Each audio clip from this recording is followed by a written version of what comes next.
Let's go. Welcome to another edition of the Caregivers Network podcast, the place where family and caregivers come together to learn, grow, and get supported. I'm Reggie Cunningham, Now, Marlon Phillips. and each week we explore personal experiences that help us navigate and deal with the challenges of caregiving with confidence. And whether you are supporting a loved one or working on the front lines, we stand with you. This episode, our guest is Tefft Smith from the Washington, D.C. area. Tefft became a caregiver for his wife of 50 plus years, maybe? 58 years. All right. 58 years. So that said, Tefft, why don't you tell us a little bit about yourself and the circumstances that brought you to caregiving for your wife? Well, as I say, this is my wife of 58 years, but we've been together since we were 15. So we considered ourselves to have been together for 63 years. Yeah.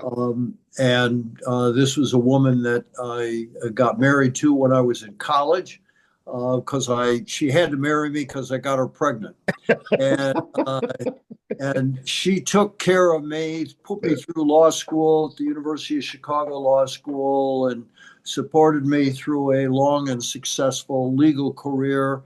Totally devoted to me, completely focused on me, spoiled me horribly. I confess to being a very high maintenance guy.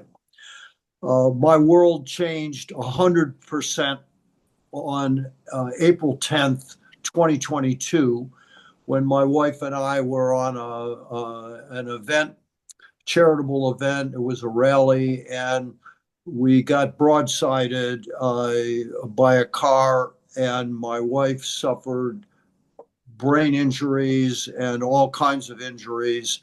This took place in rural Florida, and she had to be medevac to the Orlando trauma unit, where I was also taken by a hospital. But I want to talk about the phases of caregiving, There you go. because there was the initial shock, and my wife was in ICU for 4 months in Florida. And so that was a different phase of caregiving because although I was there every day in providing emotional support, my wife gained consciousness. Her brain was injured, and she had no memory of our 58 years and 63 years of togetherness, but she knew who I was. Mm. Uh, but it was, you're in a hospital setting, you're there, you're providing emotional support. Uh, and I was living in an apartment building near the hospital, so that I could be there every day as I was for all those 4 months. And I had to learn to do things for myself. But we then were able to move her up thinking. And so the phase one is what I will call the shock So, Tiff, of let me the ask you one fact. question. Let me interject one question here Yeah. because you don't address the condition that you were in before you had to take care of Nancy. You had to kind of get yourself squared away first. Well, yeah, I had, but for some miraculous reason, although the car that hit it on my side, I only had three fractured ribs.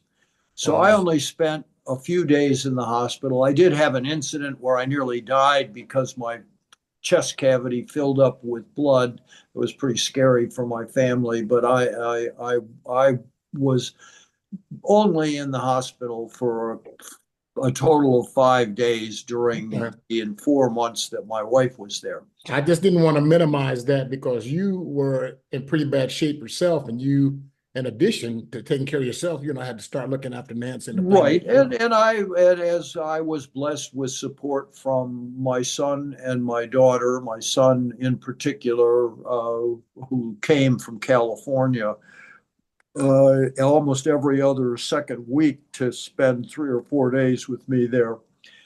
But so there was the phase of the initial surprise where suddenly your life is completely changed. Everything that Mhm. you were doing has been put on hold, and you're solely focused on the person. But the initial trauma, with the hospital and everything around, it wasn't the challenge that the caretaking came to be.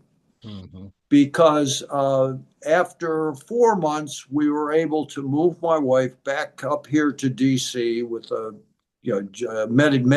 medical jet. We medevaced her up here, and we went through the phase where she was at the National Rehab Center, where it's expected that and hoped for that the family will be very there and participate in the rehab.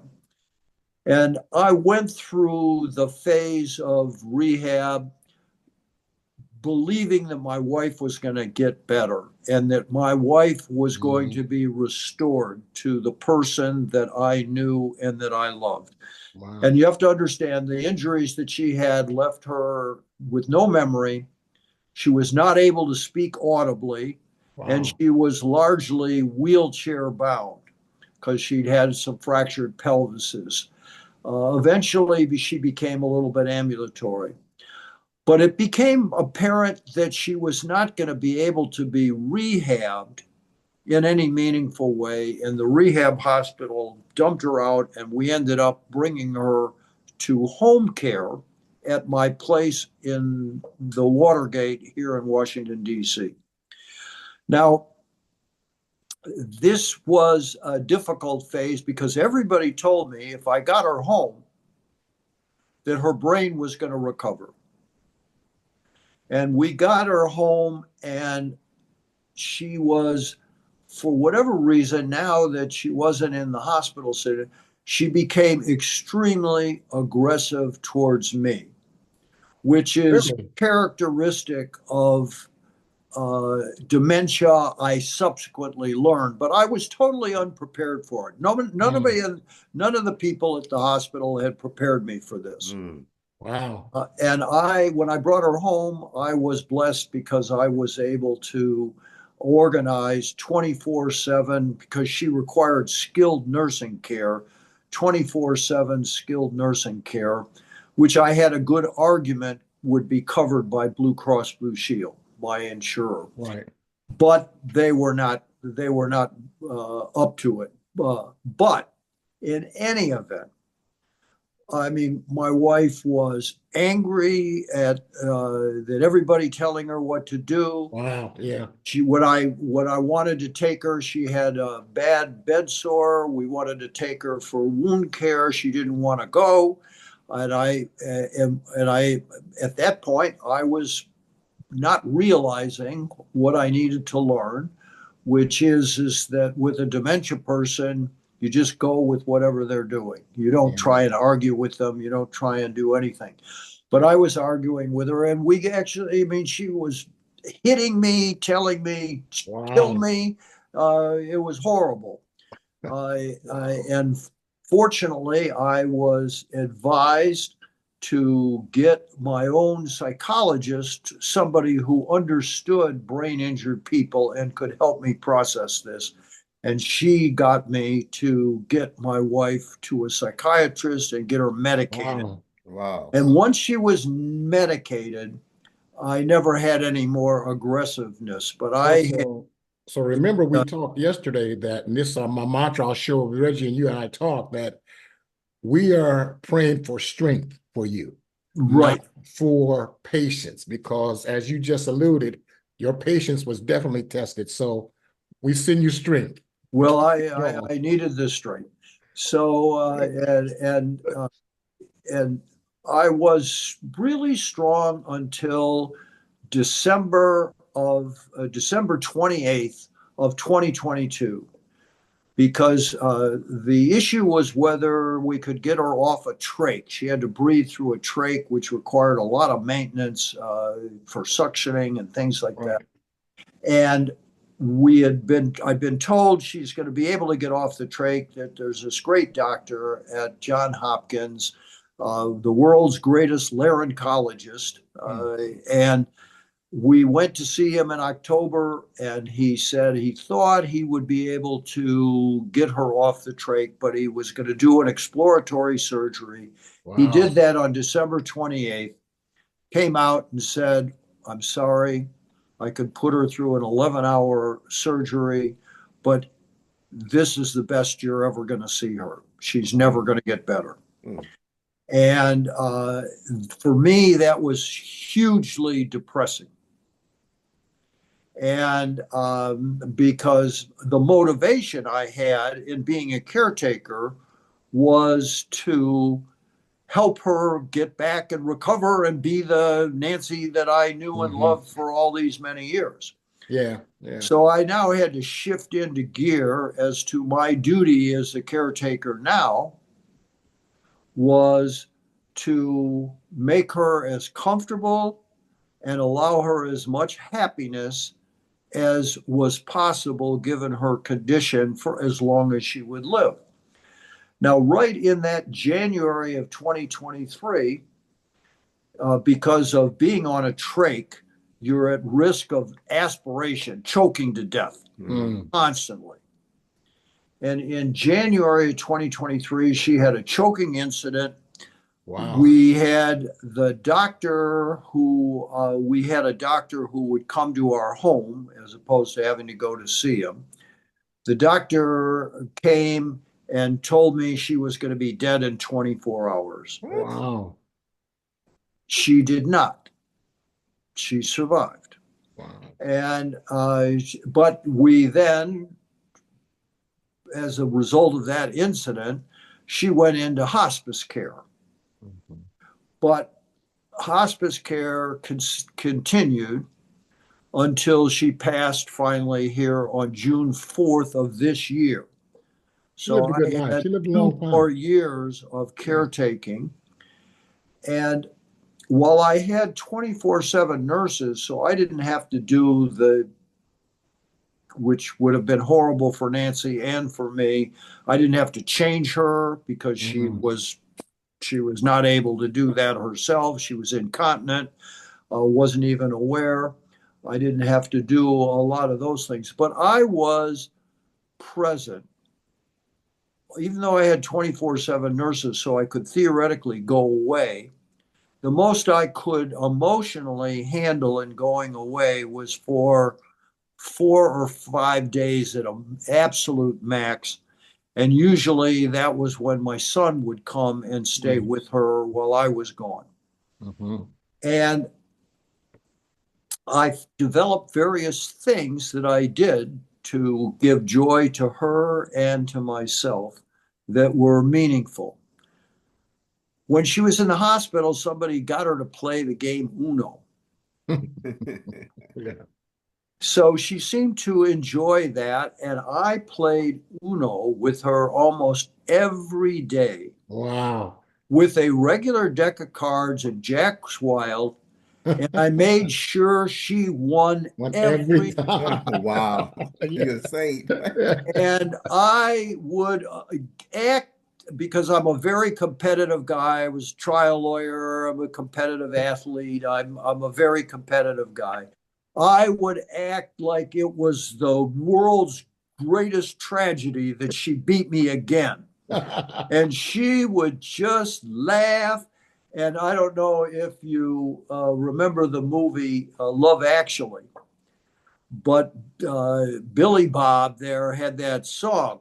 You know, I feel it in my fingers, I feel it in my toes. And I would say, I'm gonna win at Uno. And she would mouth, and the nurses that were there would always say, and nobody knows. But it was a source of great joy. The other thing that I did was that I would get her out of the wheelchair, down into a car, and I would drive around the monuments. Just around the mall and things. And it was like, she was like your kindergarten kids who are on a field trip. They're just bright-eyed. It was like the first time she was seeing this stuff every time. It was a Groundhog Day kind of thing because she didn't have her memory, other than she knew she liked to go on the monument tour. Because if I'd ask her if she wanted to go on the monument tour, she would say yes. So to gain the strength that I needed to stay focused, because I'm a guy that, as Marlon knows, is very, very active, driving, doing Ferrari events and squash tournaments, and did a lot of world So travel. let me ask you, so are you still the champion, squash champion for your age? I'm still the number one ranked 75 and over hardball squash player. But that is a small pool, I will say.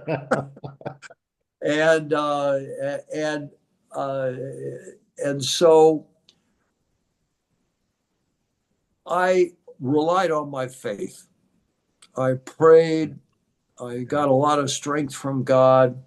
I'm 40 years in Alcoholics Anonymous, so I have a network of fellow people who are committed to that, which is a very spiritual program, and people that I could talk with.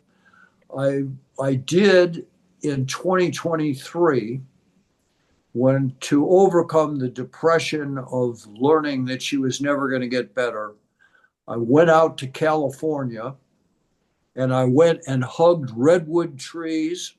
I went to a famous mountain in Northern California called Mount Shasta, which is the root chakra of the earth. And I went, got a spiritual guide and went and did meditations on connecting with my higher self and being as Jesus-like as I could possibly be. Yeah. And did it help? Just knowing that I needed that comfort from God to be able to have the patience, understanding, empathy, compassion. I would deal with the fact that Nancy would go into moments where she would say that, well, she'd get all nervous because we have to go pick up Alex, who is my granddaughter. But my granddaughter is now, I could tell her, no, she's in college. We don't have to go pick her up at school. Right. But you'd go through that. She'd be telling me her parents were coming to visit and things like that. And you just learned how to deal with all of that. Yeah. But the simple fact is that no one prepares us to be caregivers. There's no guidebook at all. There is no guidebook, other than I did read stuff that helped me in terms of understanding the dementia person and what to do and how to deal with that, but how to manage my own frustrations and things. Because clearly, I mean, this was a woman that I'd been married to for all of these years, and she was completely unavailable to me to do anything for me. I mean, obviously, there were nurses taking care of her 24/7. There was no more sex in our lives. There were hugs and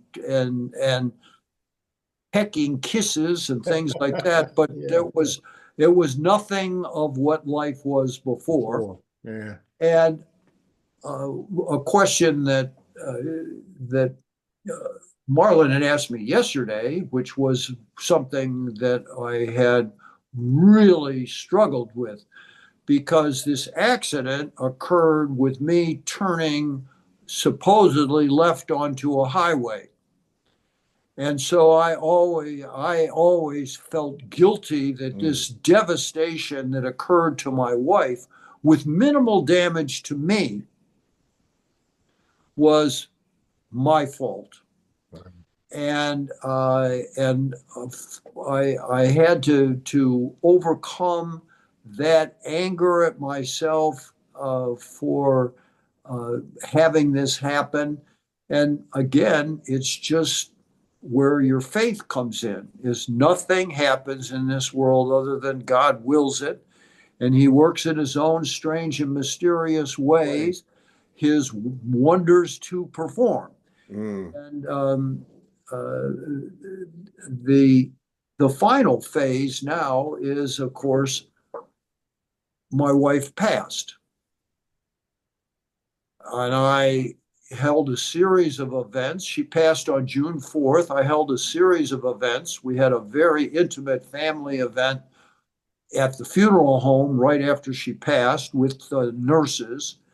I then had a major memorial service at my home in Hilton Head, South Carolina in July. And I had a final tree dedication ceremony here at the Watergate that Marlon came to on September 6th. So it's only really been in the last 2 months that I have really been in a position to start to say, okay, I don't have any caregiving responsibilities. They defined my life for the last 3 years Mhm. because they provided the structure of my life. Every morning, go down, check on my wife, That's right. figure Yeah. out what we were going to do with her that day, what Mhm. I was going to do, how I was going to feed myself, all of that stuff, and taking care of the nurses and doing all of that. And now I have all this time to fill up myself. Well, And so I'm in the process of rebuilding a life. As I shared with Marlon, I had a person I had a relationship with who reached out to me after the accident, and that I have enhanced and developed a relationship with. And now I'm never going to get remarried. I'm never going to have somebody move in and live with me.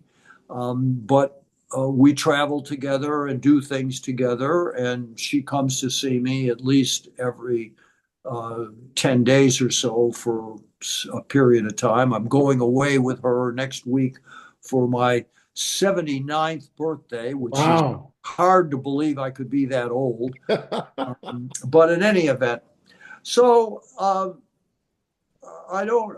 The only sort of bottom line things I will say is that it's hard to be a caretaker, but I found it to be the most rewarding thing Mhm. that I did ever in my life because it was called upon me to be present, fully loving for someone else. And that for me was very spiritually enlarging.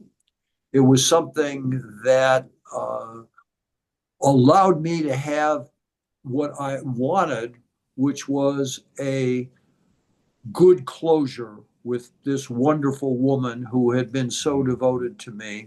Mhm. And as I have shared many times, we had what was I would call a perfect passing, that I had been able to share and show her how much she was loving. I'd asked God for only one thing, that she would pass peacefully with me present, and God gave me that gift. That Mhm. I was there holding her hand with my son, his hand on her chest, and my daughter with her hand holding her right hand. I had her left hand, and we were there for a final peaceful breath. Man. So, that those are my experiences and observations. You guys may have some questions and things, but Reggie? I know yeah. you've been through your own caretaking Well, challenges. maybe Reggie can give you a little, enlighten you a little bit about his journey, and you can may see some of the similarities. Well, first off, Tefft, I just want to say, I'm sorry for your loss. I know how difficult it is after caring for someone for such a long time and being with someone for such a long time. Um, Marlon probably shared with you. I lost my wife 4 years ago, and she was diagnosed with lung cancer in October of 2020, and she passed in January the next year. So I didn't have as long of a caretaking responsibilities of my wife as you have had, but I now have my special needs daughter who's a has autism, and we have similar journeys. It was very, very difficult for me to accept the loss of my wife. I didn't know what to do. I've told Marlon I spent more time with her than I spent with my family. So I was at a loss. And then on top of that, automatically became a single parent to a special needs child. I never signed up to be a single parent, Right. but it was my responsibility to make sure that she's taken care of. So I understand. I really wanted to ask you some questions during your eloquent uh, discussion about your life the last few years, but you were so moving that I hated to interrupt you.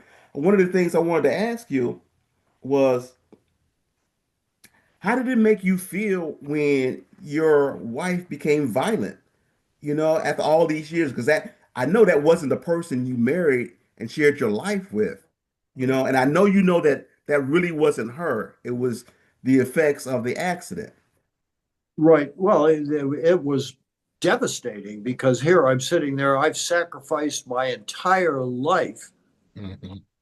and this is what I'm going to get. And also, I felt deceived by the medical profession Mm. Mhm. because they had all said when you get her home, she's going to be all better and it'll be because she'll be in a familiar territory and everything else. But the reality was, she was in a familiar territory, one where she was used to having control and she had no control Mm. at Oh, all. wow. That's an interesting point. So that's why she was so angry. Mhm. And the anger then, as it was explained to me, naturally flows to the person who is there, Yeah. the closest to them. Uh, that's just because I guess they feel they can. I don't know, but in any event, it was.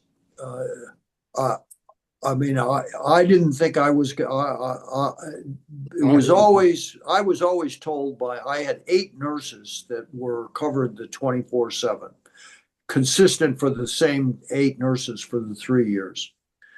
All of them told me they were so surprised because they had been in these situations many times because that's what they do. They're professional caregivers like that.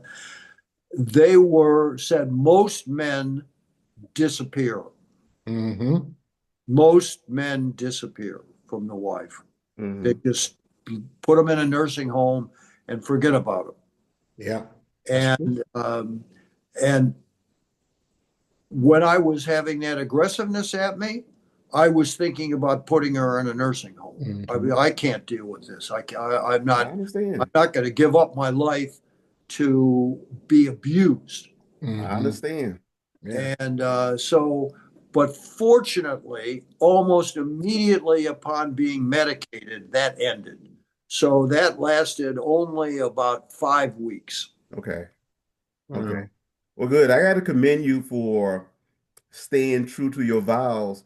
And it says for better or for worse. We Yeah. always think about the better, but we never consider the worse until you actually have to go through it. And another question that I had for you is, how did you deal with the disappointment when the doctor came out and told you that the operation for removing the trach wasn't going to work? I mean, what I did I was a trial lawyer for these very big fights between corporations and the government that involved a lot of writing. Hmm. Hmm. I kept a journal in which I wrote what my emotions were and processing my emotions. Interesting. That's what helped me a lot, because in doing that, I was always focused on, okay, what's the right thing here? And it was less my vows than this was a woman who gave her life to me. Mm. She was totally devoted to me. She didn't have really a lot of other friends or other things. She took care of me and our family. Now, similar to you, Reggie, one thing that I had to do is that I have a daughter who is just turned 58, who is bipolar and she got my disease of alcoholism. Mm. She had a lot of problems. And my wife deflected. She was like the magnetic shield of the earth. She shielded me from a lot of my daughter. When Yes. my daughter was gone, my wife was gone, my daughter's full energy Came to you. Wow. and I had to deal with that, which was very hard because the other person is that my daughter was basically a single mother. And her daughter, my granddaughter, Alex, who is going to be 21 in January, but was, obviously in high school in this, she considered my wife to be her real mother. Mm. And she was devastated, and she couldn't turn to her mother. So I had all of the emotions of my daughter and my granddaughter. Thank God I had a son who was very, very strong and very supportive and helpful in everything. Wow. But what you're dealing with, Reggie, I can understand. Suddenly, you're having to be the sole parent and of a challenged child. Mm. And autism, I know something about autism, and it is a very, very, very challenging thing to deal with. Yeah. And I feel some of the things that you went through because I did not realize how much my wife shielded me from the issues of my daughter until I had to take everything on myself. Right, right, And I tell people now, I knew a lot about what was going on with her, but I didn't really know and understand what was going on with her. And it has been a journey up until this point, and I still don't feel like I know what I need to know, which is one reason why we're doing this podcast to help others to start to right. understand and to share what they are going through. So again, we appreciate that. Yeah. Marlon, you've got anything you want to add? I Because I know just this conversation is not going to end just now. I just, commend Tiff because, I took care of my mother for 7 years. And to your point about the nurses, a lot of my nurses, my mother had Filipino nurses, and they said the same thing, said, listen, you don't find a lot of men that would take care of your mother the way that you're taking care of her. A lot of family members, because she's got dementia and Parkinson's, they would just put her in a home. So, I'm not blowing smoke up my tailpipe, but I see the commonality that we had here is that we just were committed and want to do all this in our power. And I made a commitment that I was not going to put my mom in a home. Did it affect me? Absolutely. To your point, Tiff, I was, off the circuit and all of that stuff for 6 years. She had good care, but I just wasn't comfortable, leaving. And when I did leave, there was a financial piece to that because I had to have somebody come to stay 24 hours. But, I was always concerned about making sure that they are taking as good a care of her as they were if I was there. And they were. It was just me mentally having to get used to letting that go. So I was there with her. I made my mind up that I was going to be there. I was there holding her hand when she took her last breath. So I shared this with you, and Tiff, you and I talked about it. Reggie, you and I talked about it. There's nobody, nothing, no medical procedure, anything that could have taken better care of my mother, Nancy, or Candace than Jesus, and that's where they are. So I got comfort out of knowing that it was all worth it, because I made her as comfortable as she could be, and I don't have any regrets. And I do thank God for hospice as well, Yeah. because my mother was a pistol, and I say strength because she was a feisty 92-year-old. And to your point about Nancy, my mother wasn't used to being told anything. She wanted to run the show, and when she didn't, she wasn't physical, but she could get a little uh challenging, if you will, because she felt like, this is her thing. But the other point I want to make is this. It's when you said Nancy was upset with you and things like that. I think that she was back in her environment. And to your point about this is where she controlled things.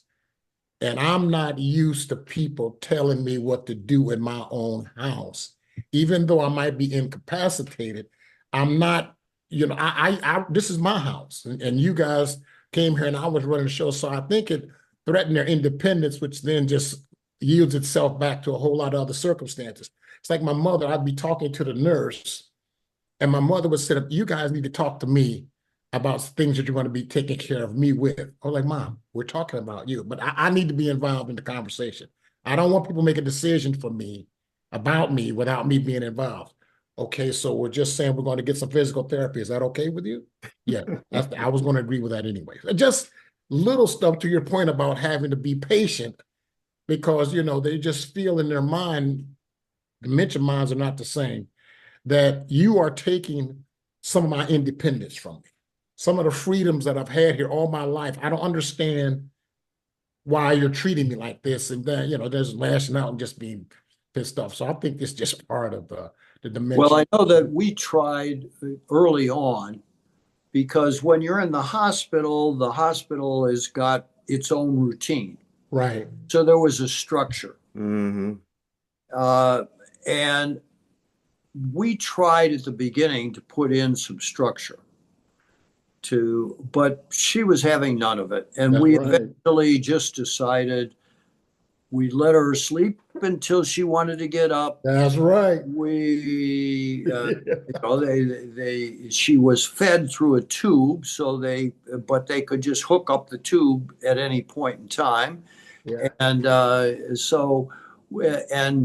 and she would sit, and she watched interminable Carol Burnett reruns. Old reruns. Yeah. Old reruns, and Bewitched was another thing. Lucille Ball, those things. And she liked watching animal documentaries, but it was she could just sit there. Yeah. Now it was surprising how the brain works, that she could write, she could read, but she didn't want to write and she didn't want to read. Yeah. She just wanted to be entertained. Yeah, because I tell you, and I didn't understand at the time, my mother's nurse, whenever she had her up for breakfast or at the table, she would have a book. And to your point, Tim, my mom kept a journal every day of what was going on. And she would make my mother write name, kid's name, grandchildren's name. But on one occasion, she had the book open and my mother was writing, and she had a dementia moment. They'll lapse into a 30, 40 minutes, sometime just staring or just rant. But while she was in that dementia moment, my mother continued to write. And I'm telling you, it went from just her having the letters between the lines on 8.5 by 11 sheet of paper between the lines to almost like an EKG. It just lines all over where the letters she was writing, but they were written like scribbled in the shapes that they were. And she did that for about 30 minutes and then came back. So I took and I just framed it. I just wanted to show the difference between a regular thinking person having the conversation to the extent she could, and then in the dementia moment. Right. So that lets me know just how the brain activity is different just in writing to be that dramatic. And then when she came back, she had no recollection that she had done that, to the point that I used to take pictures of her so that she would see this, because I would ask her, say, Mom, do you remember doing such and such? No, no, I wouldn't do that. I wouldn't say that to you. I wouldn't do this. I wouldn't do this. I say, hey, Mom, look at this person here. Not trying to make her feel guilty, but just so that she could try to rationalize, well, maybe I am doing that, because she would get, very, very emotional about, oh, I love you and I wouldn't do this. Mom, I know. But it helped me better understand the dementia side of it. Yeah, well, I mean, that's the And one. the anxiety too. Yeah, but one thing that I would, because I'm not a therapy kind of guy, but having my own psychologist who understood what was going on Right. was very, very helpful. So, Reggie, I don't know if you have a psychologist that you deal with, somebody that really understands autism, because like the woman that I had, she has a severely autistic son. Mm-hmm.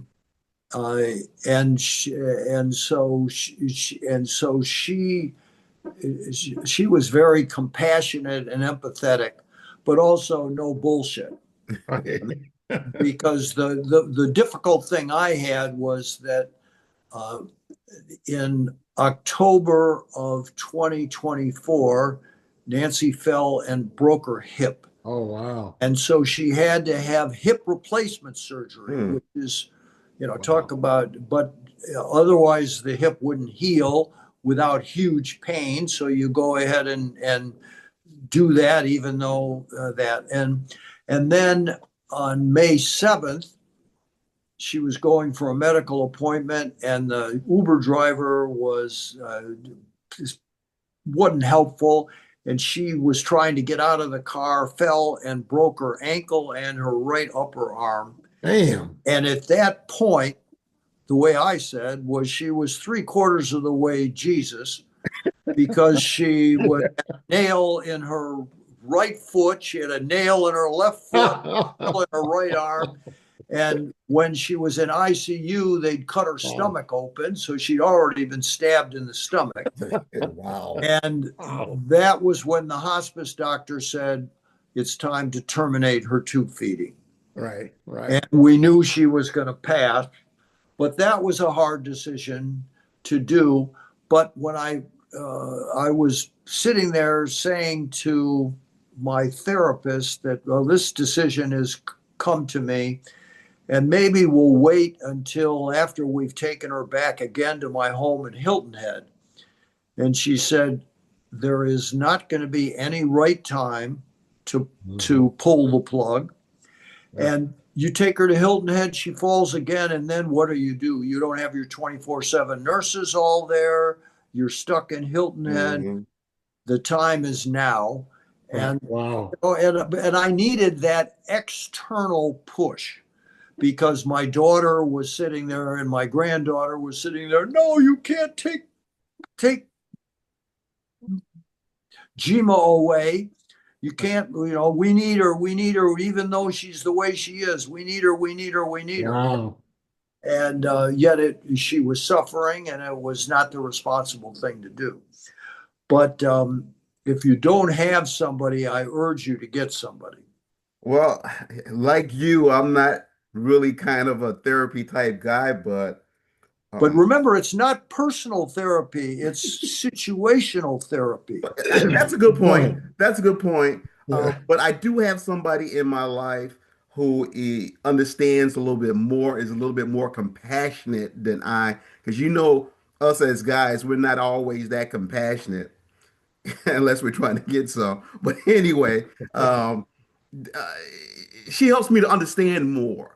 And I intellectually, I know that when my daughter lashes out, it's not her, it's her frustration and not being able to control what is going on around her or to explain what is happening. And you mentioned something earlier that I got to commend you about. your wife enjoyed playing Uno. My daughter enjoys playing Uno also, but one, I don't play it with her every day, and two, I don't let her win because I'm that type of a guy. You need to beat me fair and square so you get the thrill of having won. And so I do appreciate that little antidote that you gave us on that. Um, I know it's been a difficult journey, man, and I'm glad you got somebody in your life. We all need to have somebody. I felt ill at ease searching out some companionship because I need adult companionship after my wife was gone. And, I felt quite guilty about it for a long time. And it was hard. It was hard, especially during pandemic. Like, how do you meet somebody in the middle of a pandemic where you can't go Right, out, you right, know? So, but I was blessed. And I shared this with you, Tef. At my lowest moment after my wife had passed, I look back and I saw God's hand in my life. And I say that because 40 years ago, a friend in college gave me the poem Footprints. right, And when I was down on the floor, feeling like I had the weight of the whole world on my shoulder, not knowing what to do, I thought about that poem and I knew I was going to get through it because I knew I was being carried. right. And then I just asked simply, help me. And Yep, things got a little bit easier. And as I said things like that, God, how do I do this? How do I take care of, my daughter alone? It got a little bit easier until I could stand up again. And I was blessed to have that. And as I look back, God saw all those years ago what I was going to go through and what I needed to help get through it. And if it wasn't for family and friends, I don't know what I would do. I really wouldn't. And you said you asked for a couple of things. The thing I asked for is that God would bring somebody into my life that would love me for me and love my daughter like her own. right. That's And I was gifted that with Francis. So, that's great. Well, I'm so glad that you have that in your life because it makes all the difference is to have somebody who not only understands us but understands the difficult situation that we're in.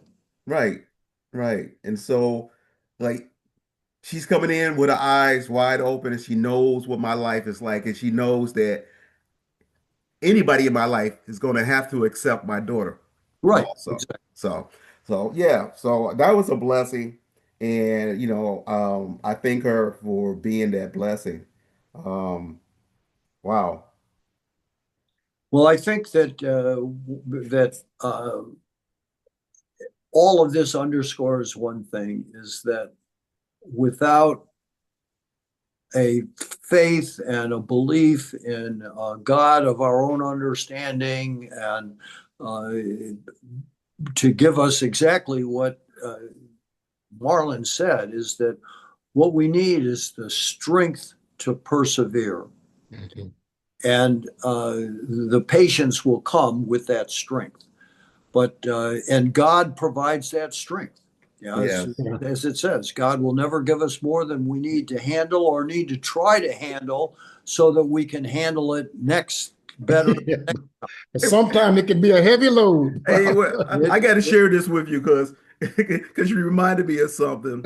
When I was going through all this and the pain of losing my wife was there and dealing with my daughter, somebody told me God would never give you more than you can bear. And I told them, I know, but I just wish God wouldn't trust me so much. Right. Yeah, that's a phrase that I use a lot is God has a lot of confidence in me. Yeah, he does. Right. But Oh, I mean, Jesus said, Father, let this cup pass from me. So it's not like we're that when we have those moments where we wish it wasn't the way it was, it's only human. yeah, Yeah, yeah. So yeah, thank goodness, man. yeah, for sure. So, Well, man, this has been great. And we may ping you again, and we want to keep it moving. And if you know somebody else that maybe you think could benefit from this conversations in our podcast tip, please share that information with them and let me know. And yeah, yeah, I would really. No, well, this is great, and I honor what you're doing. As I was telling Marlon, there used to be an organization, was something organized by the health department of the state of Virginia, where they had a caretakers thing once a month. And there were a number of people who came on to that over the time. And I was introduced to it really pretty much early on and benefited greatly for it. But they then converted it into a meeting that is with both the caretakers and the people who are brain injured, because Wow. and that's just doesn't work. No, you need that needs to be segregated. You know, Right. you've got the patients and the caregiver. I don't think you should mix them. You can't get out of a clinical or medical situation if you mix them like that. Mhm. And that's not what we're all about. This is No. just guys chatting like we were today. And hopefully you'll feel better on your vacation. You're getting ready to go on. So that's what the gist of our Well, our this message has been great. And Reggie, how old is your daughter? She turns 34 next month. Hmm. Well, the only thing I will say is that one of my squash is my big sport. One of my squash mentors had a son who had severe epilepsy, Mm-hmm. and he'd have grand mal seizures every day. Wow. Oh. And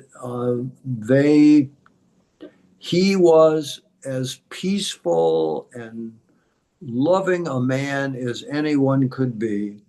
And he was still taking care of his son at age 98. Mm. Wow. Wow. Those are good genes. You know, and I always, when I would sit there and think of how challenged I was, I would think of how challenged he was. Yeah. And you know, it's not a comparison game, because even one our everybody's emotions are their personal emotions, and their own situation is the most important for them. But Reggie, I my heart goes out to you, because that's very, very challenging.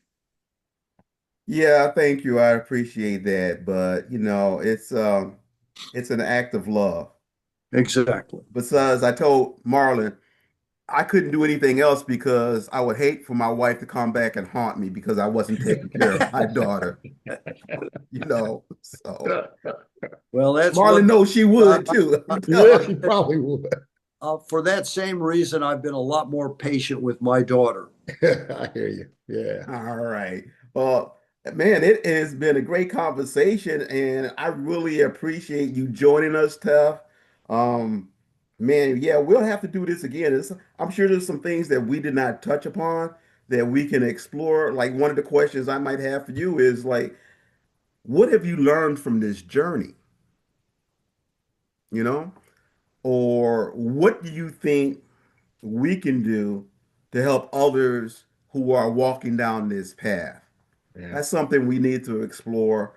And, I look forward to having more conversation with you. And the next time I come to DC, if you're in town, we're going to have to get together and have dinner or something. Yeah, no, that'd be great. I'll give two quick answers to your questions.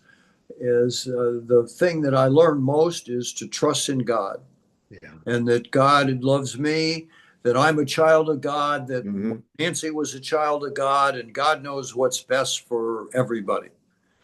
Yeah. And in terms of what we do for other people, it's the same thing we do in AA, is that we share our experience and our hopes, and how it is that we got through these things. And because only we can understand what another caregiver is feeling Right. Yes, absolutely. because we've had the experience. Right. And you've gone through the aggressiveness, you've gone through the self-incrimination, you've gone through the despair, you've gone through the, I just let this cup pass from me, Mm-hmm. and how you keep moving forward as is as best we can. Right. But that, so creating this is a really wonderful thing for people. All right. Well, thank you for that. And with that, we'll just say that is it for this edition of the Caregivers Network. If you like what you hear, don't forget to subscribe so you don't miss an episode. If there is any topic you'd like for us to explore in the future, please add that to your comments. You can also check us out at cgn1.org and leave a request, a question, or a comment. Thank you for joining the Caregivers Network. And remember, Reggie? remember to shoot for the moon. And even if Yep. you miss, you'll still be among your stars. Exactly. And God we bless you celebrate our all. show. Take care, Take care. Tiff. Safe travels. Right. I'll reach out to you. When are you leaving? When do I leave? I leave on Sunday. All right, I'll reach out to you between now and then. Okay. All right. God Take care, bless. Tiff. Thanks a lot. Bye-bye. Bye.